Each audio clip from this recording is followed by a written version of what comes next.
Hello, everybody. This is Tom and DeLeo. For the next hour, I'll be reading from the Friday, June 10th issue of the Democrat Chronicle and the Niagara Frontier Radio Reading Service, and I hope you all enjoy. Sounding the alarm for years. Emily Barnes.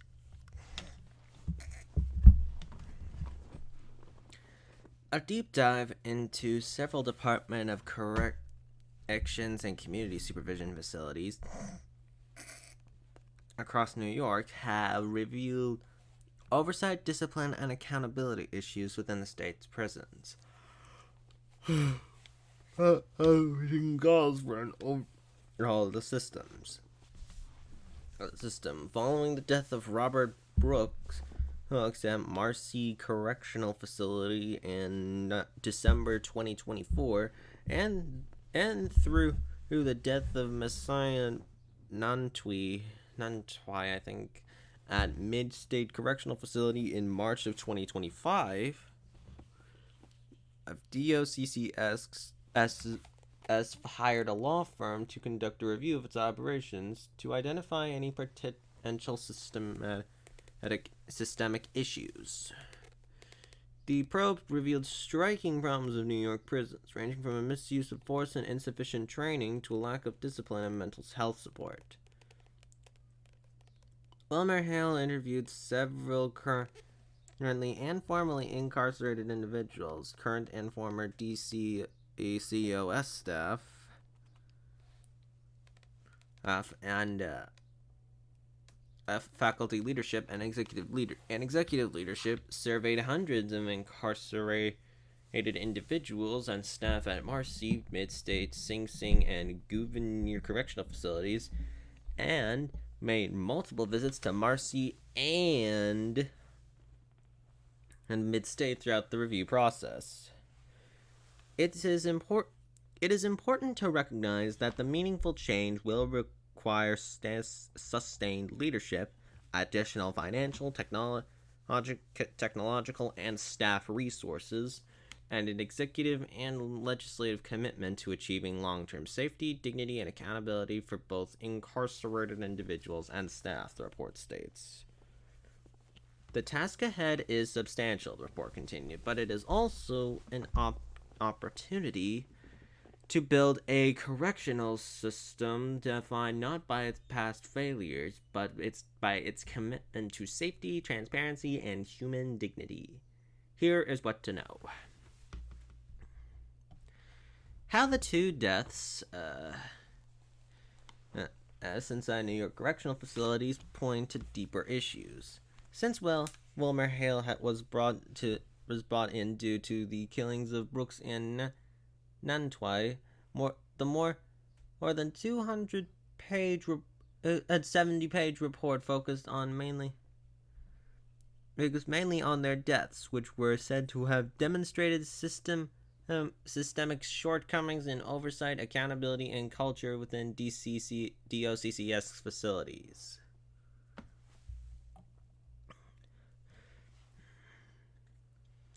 Both incidents involved misuse of force and efforts to conceal misconduct, revealing deep cultural and procedural deficiencies at Marcy and Mid-State, the report stated. More must be done to combat these issues, the report adds, as a review of several prior incidents shows systemic problems at both facilities. For example, several of the officers were involved in the two deaths had a sustained history of misconduct, but they were allowed to remain on the job. Other incidents included several officers not involved in either death, which the report says indicates these weren't isolated events. Of course they weren't. Between 2015 and 2025, 5 incidents of force reported in DOCCS facilities have more than tripled, the report outlined. Even though the incarcerated population has been declining over a decade-long period, Mid-State saw the highest number of complaints last year for alleged staff assault or excessive violence or unnecessary violence, or use of force. Marcy was the 10th highest. This could be due to lower staffing levels and an increased proportion of incarcerated people convicted of violent offenses being housed in these facilities, according to the report. DOCCS defines use of force as any instance in which physical action is taken to resolve an incident. They also require reporting of all instances where physical force is used. What did the review of New York prisons uncover?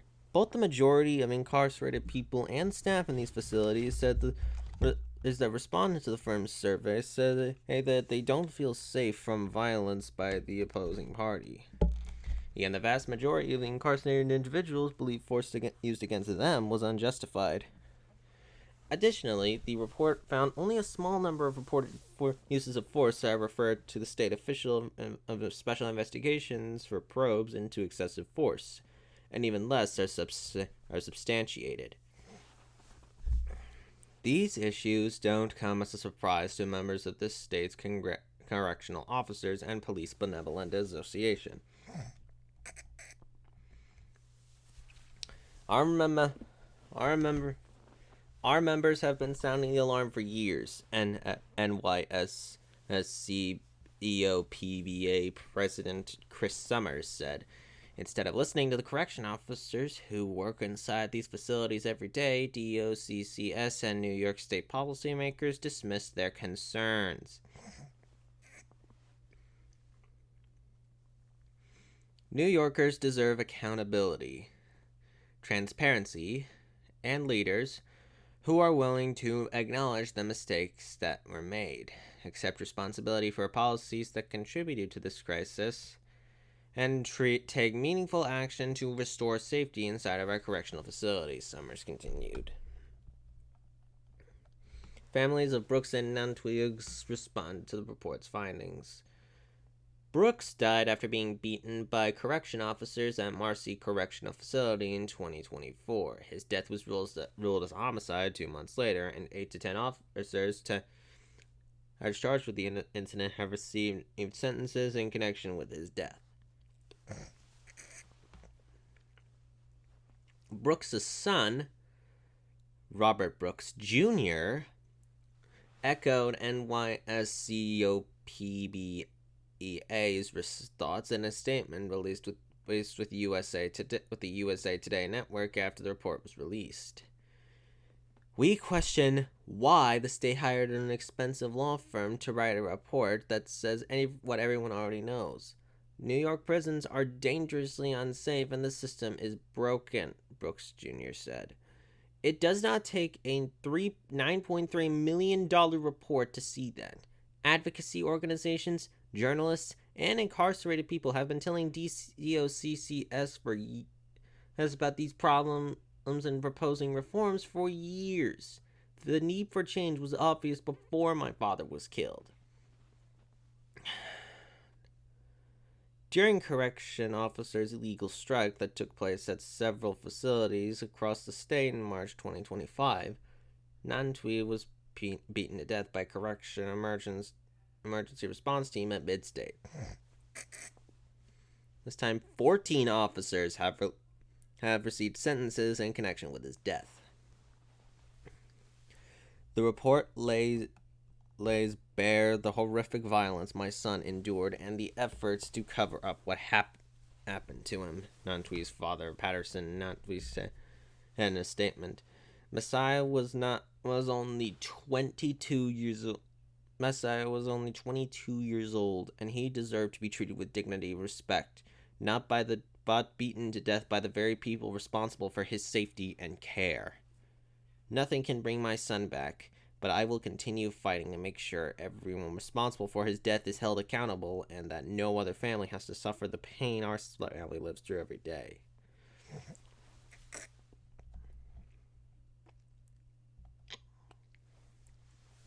Is DOCCS responsive to changing its shortcomings? The report includes 57 reform recommendations, including strengthening oversight, updating training, ensuring accountability, modernizing records, and prioritizing mental health. Our recommendations are by no means an endpoint. There is no quick fix here, report stated. Many of our recommendations will take years of dedicated effort, operational innovation, and financial commitment, along with potential legislative action and updates to collective bargaining agreements. DOCCS Commissioner Daniel F. Martus Cello the third thanked those who reviewed the system and says they're already working toward making some of these changes. These reports reflect both the important work already underway to strengthen safety, accountability, and professionalism across DOCCS, and significant work that still lies ahead, said Martuscello. We remain committed to instituting meaningful reforms, implementing the requirements of the Corrections Omnibus Reform Act, and working closely with external partners, service providers, and stakeholders to strengthen transparency, improve operations, and advance safer conditions for everyone in our facilities and communities, he said. Of the recommendations, Martuscello says DOCCS has completed more than a dozen of them, and many of them are more than the works, including the following. Completed the full deployment of body-worn cameras across all correctional facilities in June 2025. Additional fixed camera expansion projects are underway. Strengthened their internal review procedures related to use of force incidents. Incorporated virtual reality into officer training programs to provide immersive scenario-based instruction. Conducting an independent review of staffing levels and security staff and deployment across all facilities.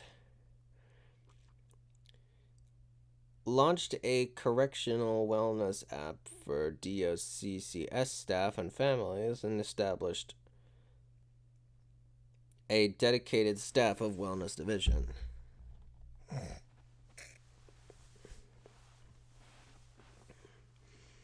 How lawmakers are responding to the report's findings. Assemblymember Michelle Solage, chair of the state's Black, Puerto Rican, Hispanic, and Asian Legislative Caucus, and a Long Island Democrat, as well as the state's the Senate's Committee of Crime Victims, Crime and Correction Chair Julia Salazar D. Brooklyn, say the reports confirm what many of us have feared since the deaths of Brooks and Nantwi. These were not isolated acts by a few bad actors, legislators said in a statement on July 3rd. They were the predictable result of a system with insufficient training, weak accountability, and staffing levels that have collapsed even as reported uses of force have tripled over the past decade. The two recalled the report's release an important step and say they'll be reviewing the report's recommendations amid their push for broader reforms. These reports are direct about what comes next. Real accountability will require us to act legislatively. Our caucus intends to take it seriously.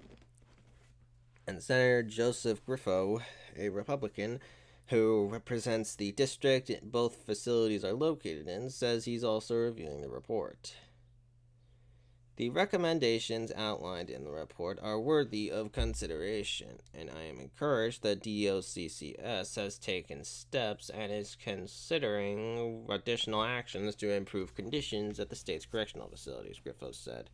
There's no doubt that system-wide reform is needed to better protect the safety, health, and well-being of corrections officers, civilian staff, and incarcerated individuals, he added. You are listening to a reading of articles and features from the Democrat Chronicle on the Niagara Frontier Radio Reading Service. Pavilion rebuild is fully funded. Steve Howe. New York will provide $3.9 million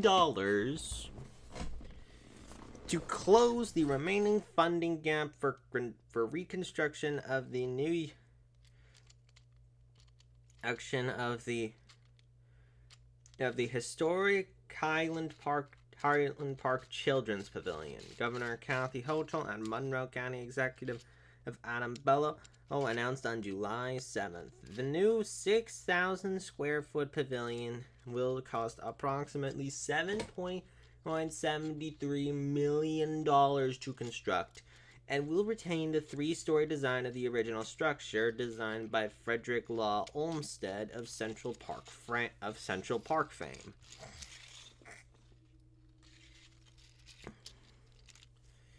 It will be situated at Highland Park's highest points. One of Highland Park's highest points.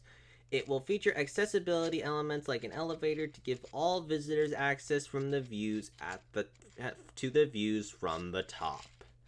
The original pavilion, paid for by famed nurserymen George E.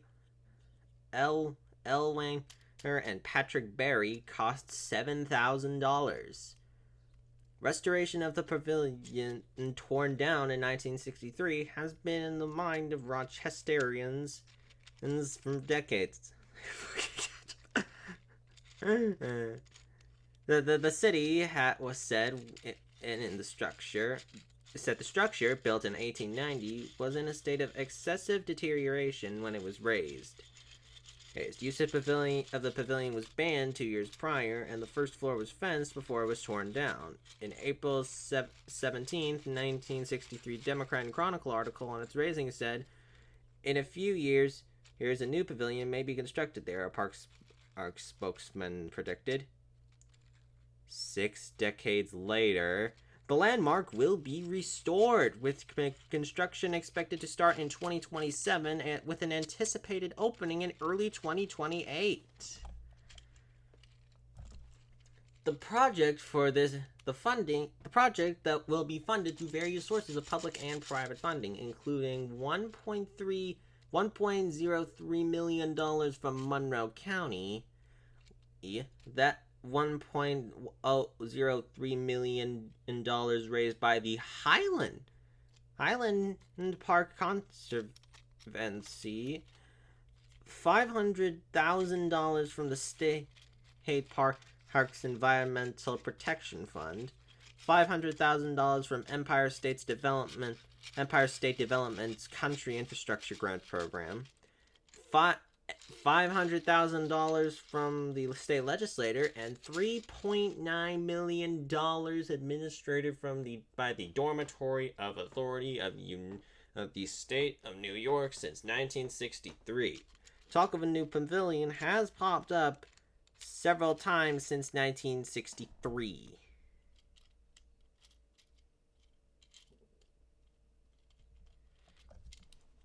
In 1975, a DNC article mentioned a 6-year improvement plan for the parks that included a children's pavilion in Highland Park.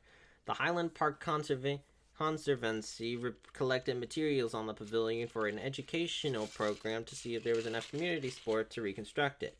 In 1998, a study from the Committee to Rebuild the Children's Pavilion followed in 2001. But the group raised $25,000 by 2002, with a goal to raise $1.5 million for the project. In 2019, Monroe County officials announced a new goal for a 2022 groundbreaking with a price tag of $3 million and $600,000 in funding from the county. In Bellows' 2026 state for the the country address, he mentioned rebuilding the pavilion at Highland Park and the fact Hochul said and the fact that Hochul said she would fill the funding gap. We are finally going to get this project done in time to kick off our park centennial celebration, said the county executive in the June 4th address.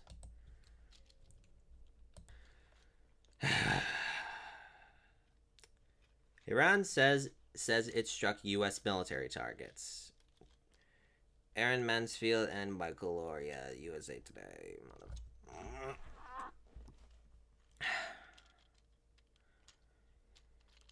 Iran struck U.S. military infrastructure targets in other countries and in the region. State media reported on July 9th. The latest in a fresh back and forth as President Trump declared the ceasefire between the nations over. Attacks were reported across the region, Iran's army said on state media. That it made drone strikes on U.S. Patriot missile defense and systems in Kuwait, satellite antenna in Qatar, and fuel storage in Bahrain, I think, I don't know. USA reached out to the Pentagon for confirmation. According to the U.S. military Central Command, American forces struck 90 targets in Iran on July 8th, including defense systems, missile and drone storage sites, and naval assets.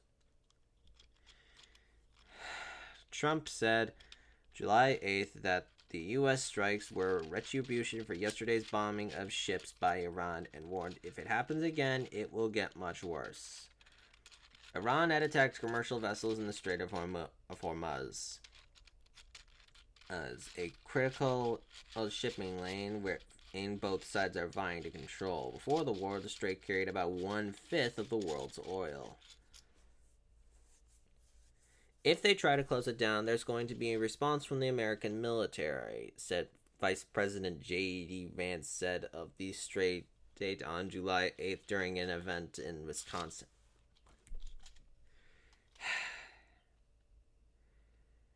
Iranian Parliament Speaker Mohammad B. Ghazbaf said on X that U.S. bullying will cost the nation access to the strait. Let me put it plainly. If you strike, you'll get hit, he said. The waterway will not only open with Iranian arrangements, not American threats. Oh my God. Escalating strikes and Trump's apparent move to wash his hands of negotiations leave the path forward to peace uncertain. Though the president said he does not expect a return to the pace of hostility seen at the start of the war.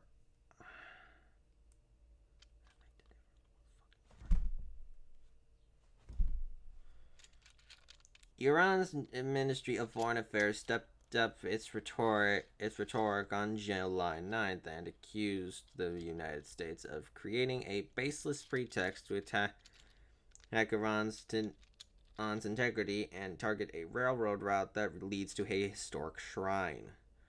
The statement said the United States is unable to comprehend the greatness of Iranian patriotism and people's loyalty to the ideas of their revolution, and instead has reported that insults,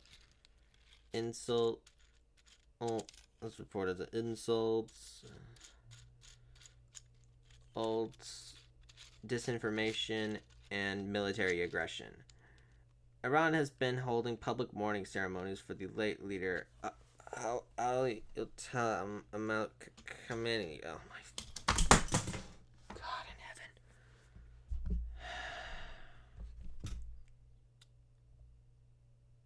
Who was killed in a joint U.S.-Israeli airstrike in late February.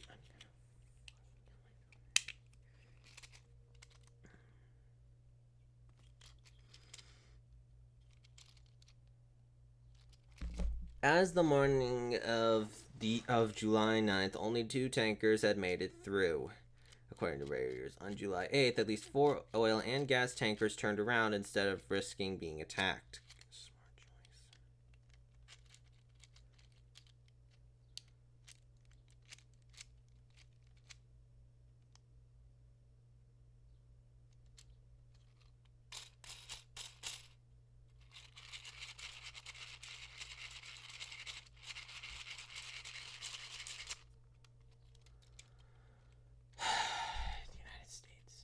The United Nations condemned attacks on ships and said that hundreds of ships holding 6,000 seafarers have been stranded in the Persian Gulf since the conflict began. Oil and gas prices climbed again with the renewed fighting. The national average for a gallon of regular gas rose to $3.85 and July 9th, up from the previous day's $3.80 average. According to AAA. Rochester police searching for missing teen. Zane Johnson. Victoria Frelly. New York police. Rochester police. Oh, God. Locating a missing 14-year-old boy who was seen earlier this week. Zane Johnson, 14, was reported missing by a parent on Monday, July 6th. He was last seen at the Conkey Avenue area of Rochester, according to police. Johnson was last seen wearing a brown shirt with a red and orange design on the back, black pants, white shoes, and black eyeglasses. Family says disappearance is out of character.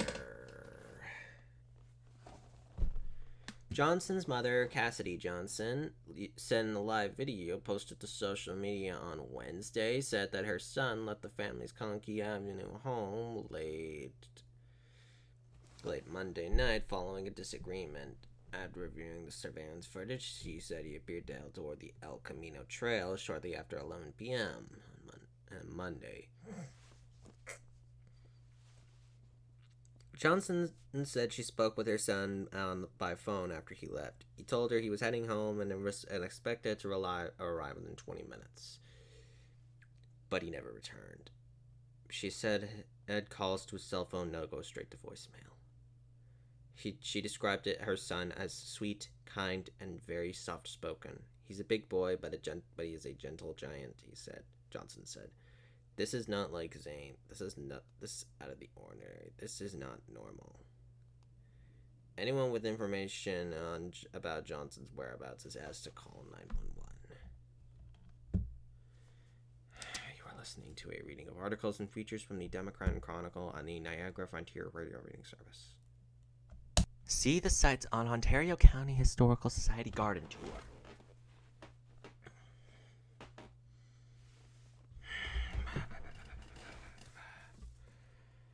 Once again, the Ontario County Historical Society will host its 8th annual Historic and Garden and Historic Building Tour.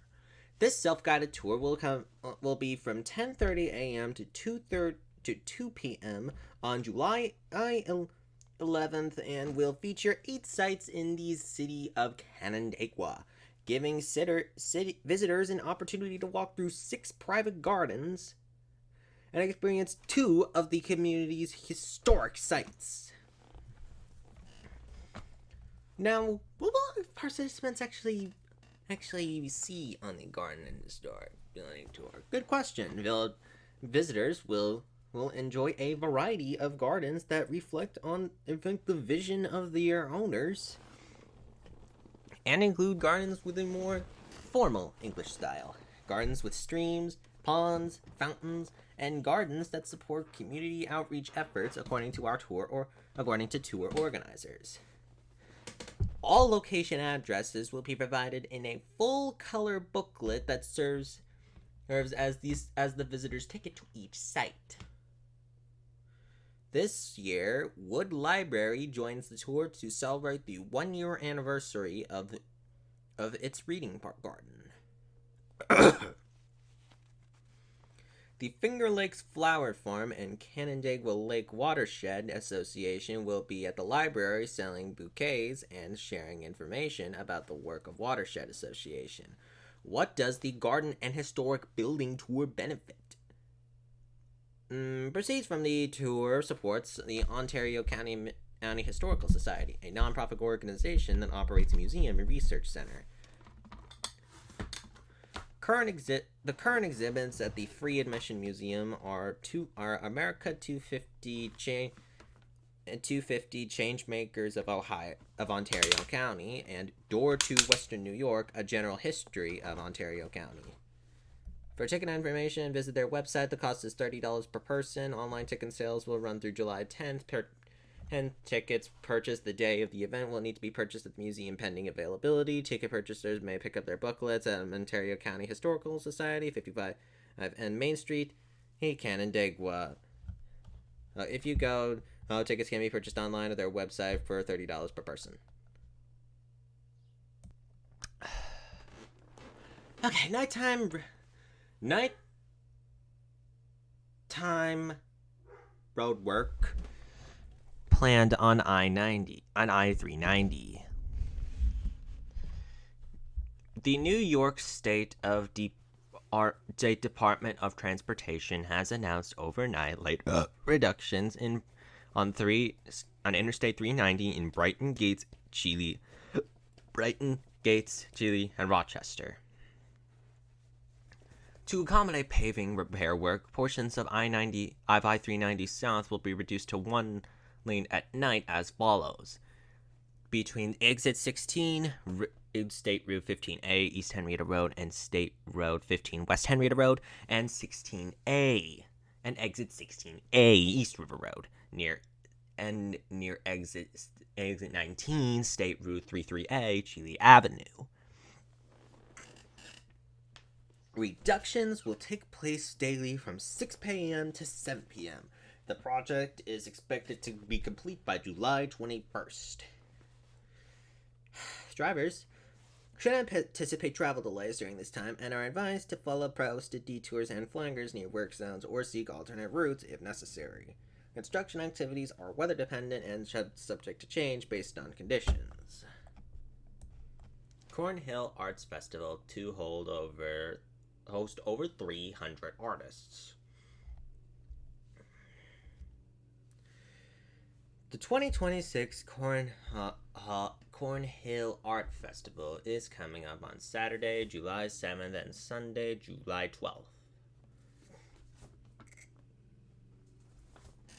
The festival will host over 300 selected artists from across the country throughout the historic neighborhood.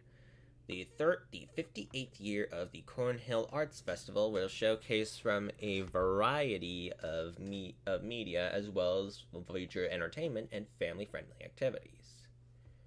Here's what to know about the Uncut Bang Festival. When is the festival? The schedule goes as follows. It's 10 a.m. to 6 p.m. on July 11th and 10 a.m. to 5 p.m. on Sunday. Where is the festival? The festival will take place throughout the historic Cornhill neighborhood located in South Downtown Rochester. The festival entrance is located at the Ralph Avery Hall Mall on South Plymouth Avenue. An interactive map for the Cornhill Festival is available on the festival's website.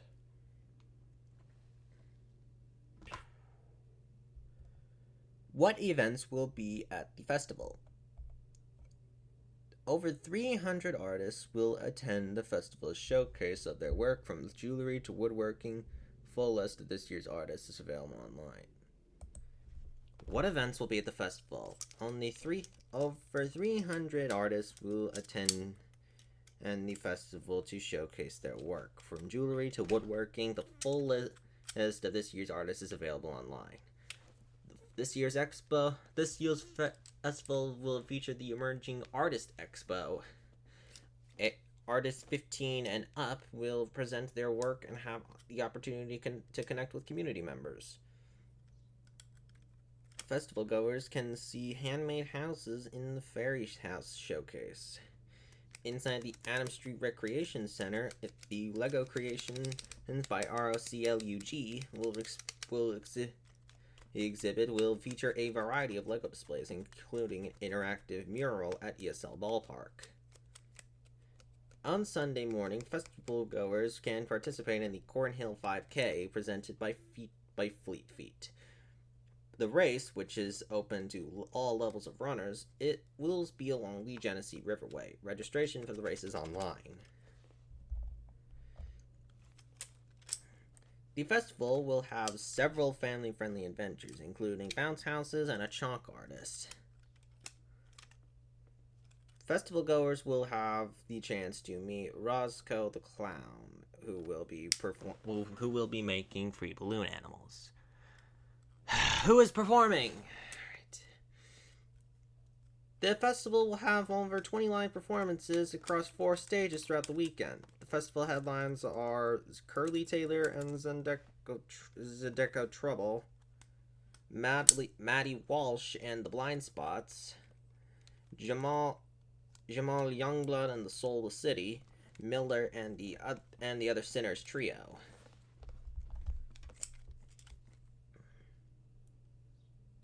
More information about the Cornhill Arts Festival headliners, as well as the full schedule of performances, is available online.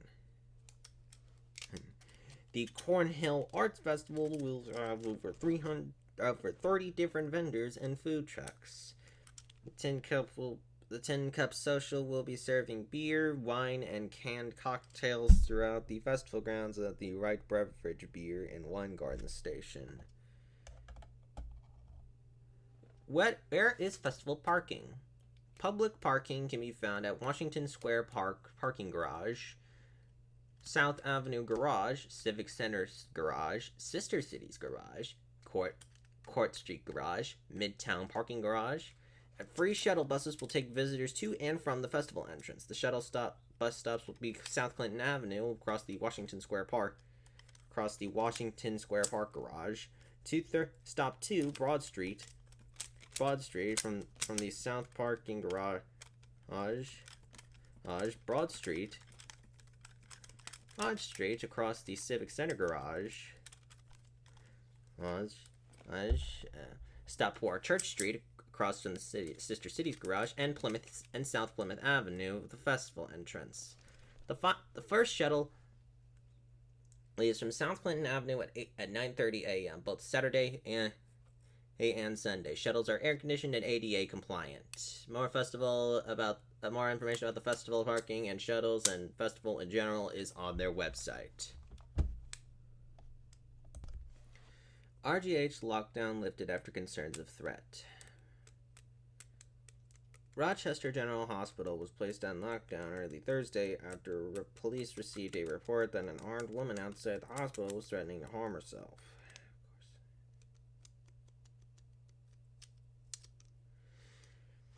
Hospital placed on lockdown. Because of the reported threat, the hospital was primarily placed on lockdown while Rochester police and hospital security searched the exterior of the property, including the parking garage. Just after midnight on July 3rd,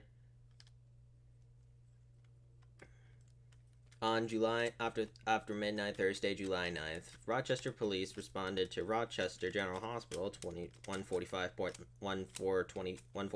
Portland Avenue, after receiving a report that a woman outside the hospital was armed with a firearm and threatening self-harm. Rochester Police Lieutenant Kevin Cummings said.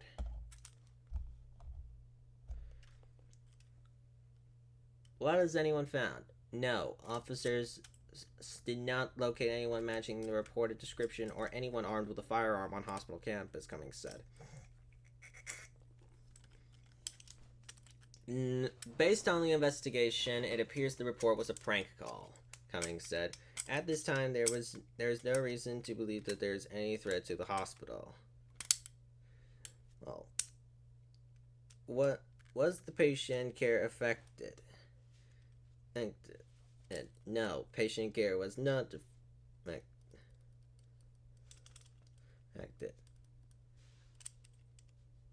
Was not affected. That was not disrupted during the lockdown. Rochester General Regional Health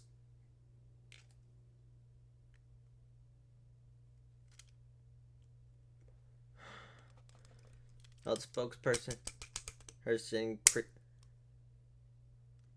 Christina Dominguez said in a news release following a thorough search of the property. Hospital operations resumed, she said.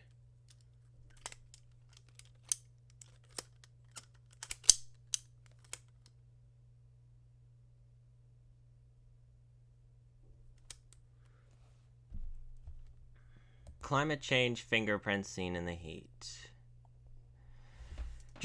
Each July brought historic extreme weather for the early July brought historic extreme weather for the fourth year in a row, and scientists again see the fingerprint of climate change in a deadly 4th of July. In July 2023, it was a record-smashing heat wave. In 2024, history-making Hurricane Beryl ripped through the Caribbean.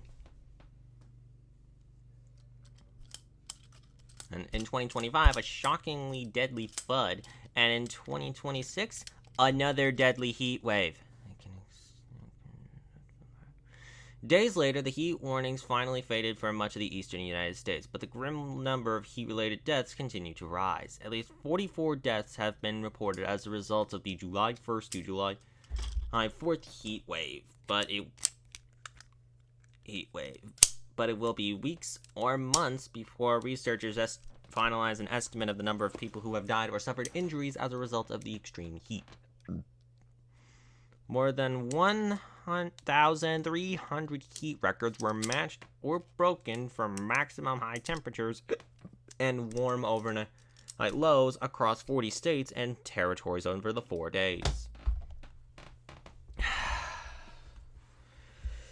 From June 29th to July 5th, 201 million Americans experienced at least one day when climate change made warm temperatures at least 3 times more likely. Weekly chief meteorologist at Climate Central told USA Today.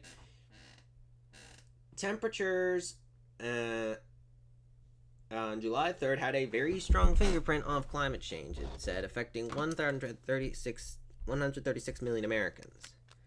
By July 7th, New Jersey officials had reported 29 deaths and the complications it raised for people with pre-existing conditions. In New York City, officers blamed the heat for 3 deaths.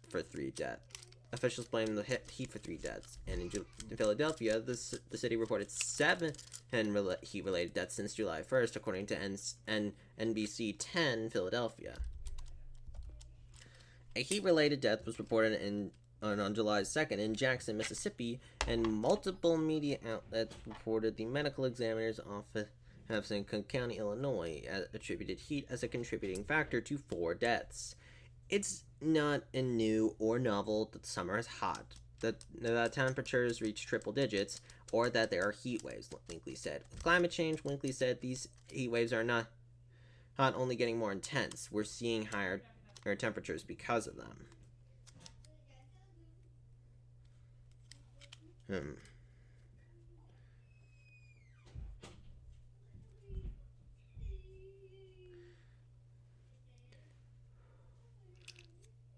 Climate Central reported a recent study using its climate shift index that summer nights have warmed across 231 U.S. cities by 3.1 degrees since 1971. World Weather Attribution, an international science consortium, said that July heat wave would have made it virtually impossible without climate change. While daylight highs are bad enough, when they linger for several days, resulting in overnight high temperatures, offer little relief for people and their surroundings. Researchers at Duke University said during a July 7th webinar. We're experiencing more records, or at least there's near record conditions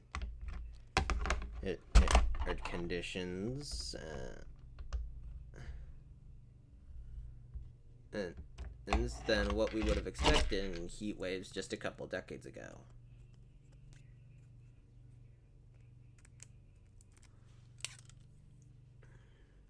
Winkley said.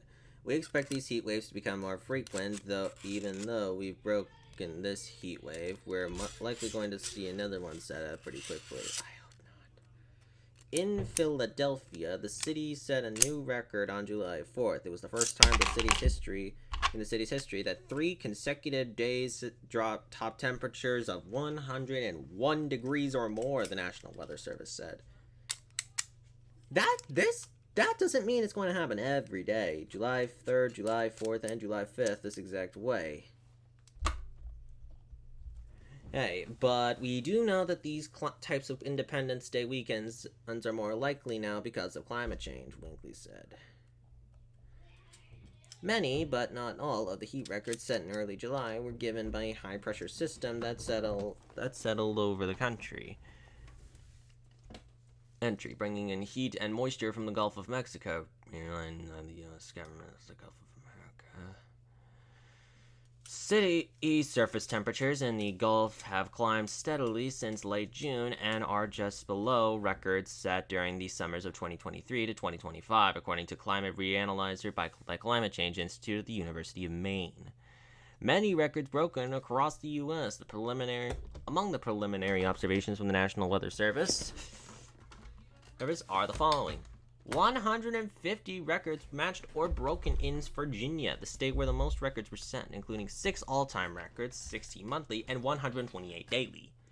127, Pennsylvania was a close record with 127 locals matched or broken.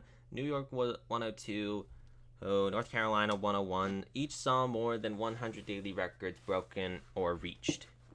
106, preliminary high temperature Atlantic City, New Jersey on July 4th, trying its record high.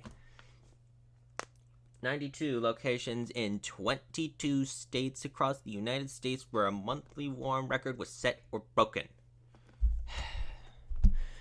15 locations across 10 states that broke at least one record high, either for warm high or warm overnight low. July 4th, weather in Philadelphia.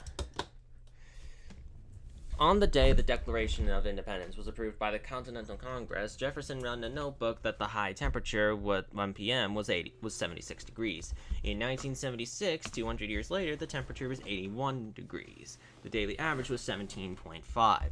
That was about 4 degrees cooler than the 30-year average, according to Weather Service records. In July 4th, 2026, the 101-degree high capped 3 consecutive days of temperatures greater than 101 degrees for the first time in Philadelphia's history. It was only the third time the city had seen temperatures exceed 100 for 3 straight days, the Weather Service said. The current and 30-year average for Independence Day in Philadelphia was about 78.2, roughly 3 degrees warmer than 1976. 3 of the 11 warmest temperatures in city history have occurred over the past 16 years, including the 103 recorded on July 2nd.